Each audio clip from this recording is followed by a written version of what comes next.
Kung inyo makakahalubilo muli ang isang John Santander, maaari po ba niyong itanong sa kanya kung alam ba niya ang mandato ng ICI? Alam naman natin ang mandato ng ICI ay mag-imbestiga ng mga maanumalyang flood control projects at mga infrastructure. Sa nabasa natin, at alam ko nabasa niyo rin po ang letter of sentiment, wala po tayong makitang anuman na allegation patungkol sa maanumalyang flood control projects na mag-uugnay sa unang ginang kay First Lady Liza Araneta Marcos. Pangalawang tanong, alam po ba niya kung sino ang source ng kanyang mga sinasabi? Pangatlong tanong, siya po ba'y may personal knowledge sa kanyang mga sinasabi? Dahil kung walang personal knowledge, ito ay magsisilbing hearsay evidence. Kung hearsay evidence, ito po ba dapat ay binibigyan pa ng pagtutuon at seryosong konsiderasyon? Ito po ba ay isang fishing expedition lamang para siraan ang unang ginang?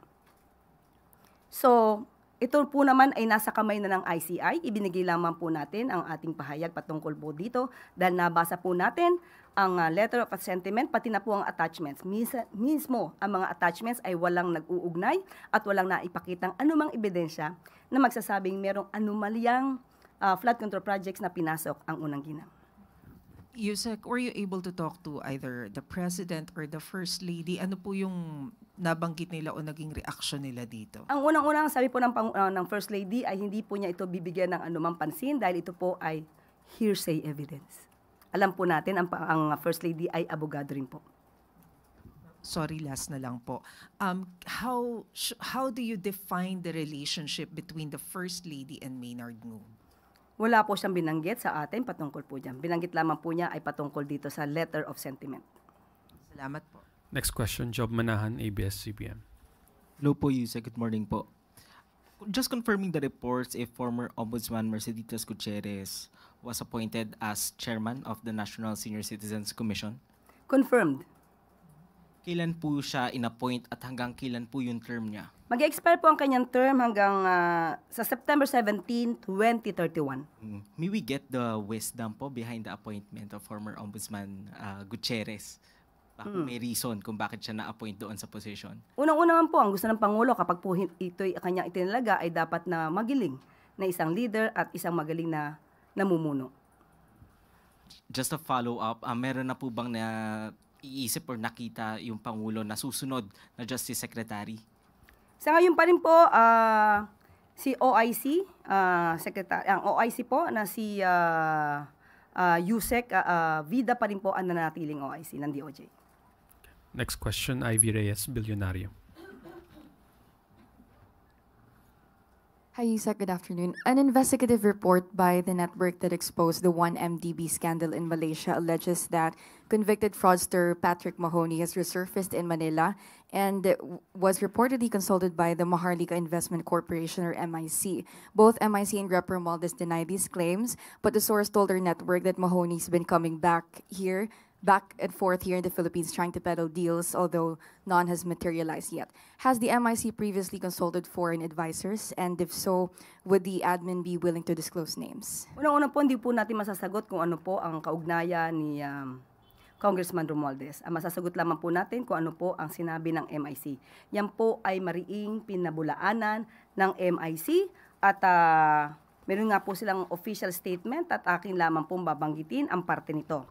These reports contain false, baseless, and damaging allegations suggesting that an individual named Patrick Mahoney serves as an advisor, consultant, or affiliate of MIC. MIC categorically denies these claims and clarifies that Mr. Mahoney has not been and has never been engaged by MIC in any capacity, whether formal or otherwise.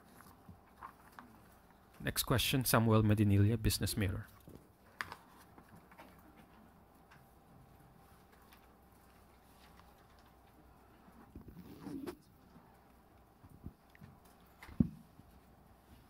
Good afternoon, Yusek.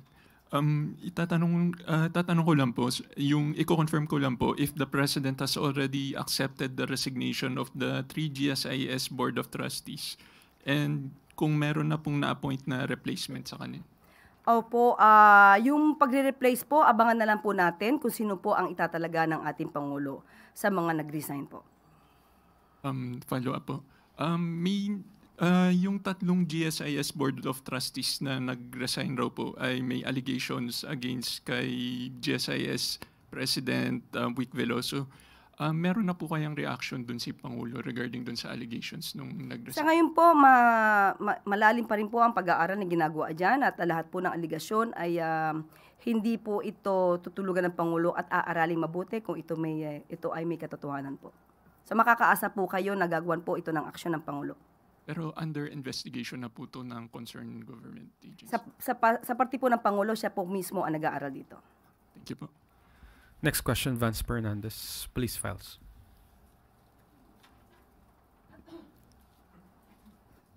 Good afternoon, ma'am.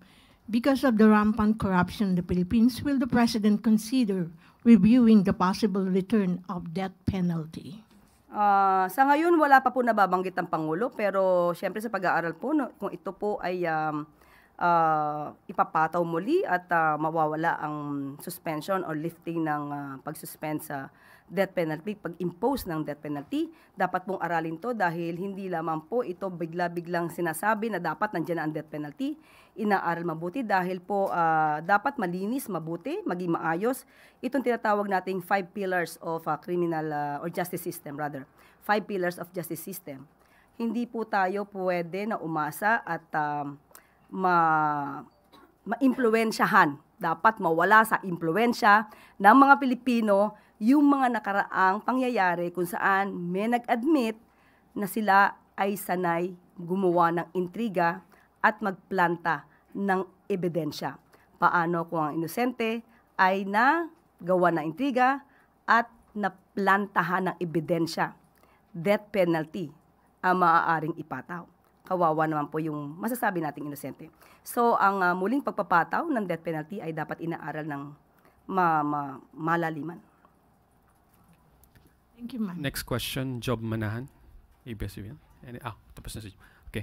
Last question, Janelle Maribohok, UNTV. Magandang hapon po. May sagot na po ba yung Office of the President dun sa writ of kalikasan na inihain sa SC? May kaugnayan sa flood control po. Tutugon na lamang po ang gobyerno, ang administrasyon, kung ano po ang sinasabi ng Supreme Court. Kung sila po ay pinagagawa ng response or reply patungkol po sa petition for the issuance of writ of kalikasan, tutugon po ang Pangulo. Okay. Follow-up question, Ivan Mayrina. Follow-up ito, ma'am, dun sa tanong ni Masek kanina. Is Mr. Maynard Ngu still special envoy Hindi to na China? po. Hindi na po. As of August 2025, hindi na po. August 2025. Was he asked to resign? Did he resign voluntarily? Did his supposed alleged involvement in the flood control scandal have anything to do with him ceasing to be a special envoy? Nag-expire po kasi ang term niya. Tapos na po. 6 months lamang po yun. So, hindi naman po ni-renew. Expired na ang term. Okay. Ma'am, tungkol po dun sa binanggit nyo kanina kay Mr. Santander, yung mga ganong action po ba, are those encouraged? Do you encourage the public to go to the ICI to volunteer leads or information? Depende. Regardless kung kanino man po ito tutungo, regardless kung kaalyado o hindi. Depende. Pwede nating encourage kapag sila ay kompleto ng ebidensya. Kung meron patutunguhan, vetted. Pero kung ito po ay paraan lamang para magkaroon ng fishing expedition, para ang ICI ang gumawa ng paraan para mag-imbestiga sa mga akusasyong wala namang basihan, hindi po kasi yata yun ang mandato ng ICI. Dahil ang mandato ng ICI, diretso tayo sa mga maanumalyang flood control projects at infrastructure. So, kung ito po ay mayroong mga ebidensya at masasabi nating verified yung kanilang mga dokumento at sila ay may personal knowledge, dapat lamang po nilang itong dalhin sa ICI. But isn't that the whole point, ma'am, of providing leads para nga po mas maimbestigahan ng malalim? Kung may lead. The problem with the letter of sentiment, ni walang lead tungkol sa flood control projects at sa infrastructure. So anong lead ang binibigay ni Mr. John Santander? Yun ang dapat malaman ng mga tao, ng mga kababayan natin. Hindi dapat gumawa lamang ng letter at sabihin na imbestigahan ito. Dahil marami na pong mga issues ang iniimbestiga ng ICI, mga issues na may mga ebidensya, may mga issues na dapat talaga imbestigahan, wag na po silang magdagdag kung ang balak lamang po nila ay isang fishing expedition. Last follow-up from Tuesday New, DZBB. Hi, ma'am. Other matters to, sorry. Ma'am, ano na po ang lagay noong alok dati ng administrasyon o ni Presidente kay General Torre, kasi nabanggit nyo before na may alok. So ano po bang posisyon ang iaalok sa kanya? Sa ngayon po ay wala pa po tayong detalye patungkol po dyan. Hintayin na lamang po natin kung ano po ang magiging desisyon ng Pangulo. Right. Last one, ma'am. Kumusta po ang lagay ngayon ng Maharlika Investment Fund? After a year of operation po, mayroon na po bang kinita yung MIF? At kung sino-sino yung mga dagdag na investor na namuhunan aside from doon sa mga initial na billion peso na investments? Kukuha po tayo ng pinaka-update, most probably by this week, maaari tayo makakuha kung ano pong update. At kapag ka po mayroon na po tayong update tungkol sa kanilang mga operasyon at mga nagkaroon ng negosasyon, ibibigay ko po agad sa inyo. Salamat po. Okay, that's the last question you said. Maraming salamat. Pagpapaunlad sa teknolohiya, hindi yan bago sa pananaw ng Pangulo. Pangulong Ferdinand R. Marcos Jr. noon pa nakatutok sa pagpapaunlad ng teknolohiya para matugunan ang pangangailangan sa kalusugan, edukasyon, pagsugpo sa kriminalidad at iba pa. Pangulong Marcos Jr. tiwalang aangat ang Pilipinas sa larangan ng teknolohiya sa pagbubukas ng bagong data centers ng Equinox sa Cavite. Muling binigyan diin ni Pangulong Marcos Jr. ang commitment ng pamahalaan na maiangat ang pamumuhay ng taumbayan dala ng pag-unlad ng bansa sa larangan ng makabagong teknolohiya. Sa mensaheng ipinaabot ni Pangulong Marcos Jr. sa inaugurasyong bagong data centers ng Equinox sa Cavite, hinikayat ng Pangulo ang lahat na magkaisa tungo sa pagpapaunlad ng bansa sa larangan ng teknolohiya at sa pamumuhay ng bawat isa. Ipinaaabot ng DICT Secretary Henry Aguda ang mensahe ni Pangulong Marcos Jr. sa naganap na inaugurasyon kaninang umaga sa Carmona, Cavite. Ayon sa Pangulo, ang inaugurasyon ng 3 state-of-the-art data centers ang mas lalong maglalagay sa Pilipinas sa global digital economy. Dagdag pa ng Pangulo na malinaw din ang mensahe na ang Pilipinas ay konektado, competitive, at nagsisikap na umangat sa larangan ng teknolohiya. Binigyan din ni Pangulong Marcos Jr. na mayroong mga aktibong papel na gagampanan ang pamahalaan sa paghubog sa digital future ng bansa. Kabilang na dito ang National Broadband Plan, Free Wi-Fi for All, at ang National Fiber Backbone Project. Pinasalamatan naman ni Pangulong Marcos Jr. ang Equinox para sa tiwalang pinagkaloob nila at ang pag-invest sa bansa at sa kakayanan ng mga Pilipino. Tiwala din ng Pangulo na ang kanilang investment sa Pilipinas ang siyang mag-aangat sa digital competitiveness ng bansa.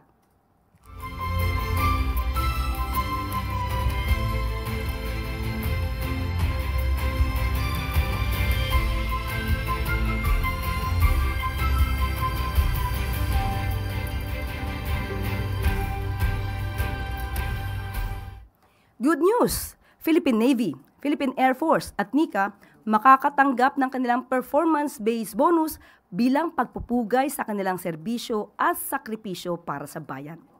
Bilang pagkilala ng administrasyon ni Pangulong Ferdinand R. Marcos Jr. sa malaking papel na ginagampanan ng Philippine Navy, Philippine Air Force at ng National Intelligence Coordinating Agency o NICA. Inaprobahan ng Department of Budget and Management o DBM ang pagpapalabas ng pondo para sa full year 2023 performance-based bonus ng 3 ahensya. Ayon sa DBM, kabuuang 783.28 million pesos ang inilabas ng ahensya para sa mga nasabing ahensya at institusyon sa pamamagitan ng magkakahiwalay na Special Allotment Release Orders o SARO. Ayon kay Budget Secretary Amena Pangandaman, ang mga pag-aproba ng 2023 PBB ay patunay ng suporta at pagpapahalaga ni Pangulong Marcos Jr. sa mga miyembro ng Navy, Air Force at NICA. Mga ahensyang patuloy na naglilingkod at nagpoprotekta sa taumbayan sa likod ng panganib na dala nito. Bago pa ito, nauna nang naglabas ang DBM ng 1.64 billion pesos para sa mga kwalipikadong opisyal at empleyado ng Philippine Army at 3.39 billion pesos para sa mahigit 225,000 personnel ng Philippine National Police bilang bahagi ng 2023 PBB release. At dito na po nagtatapos ang ating press briefing. Maraming salamat, magandang araw para sa bagong Pilipinas.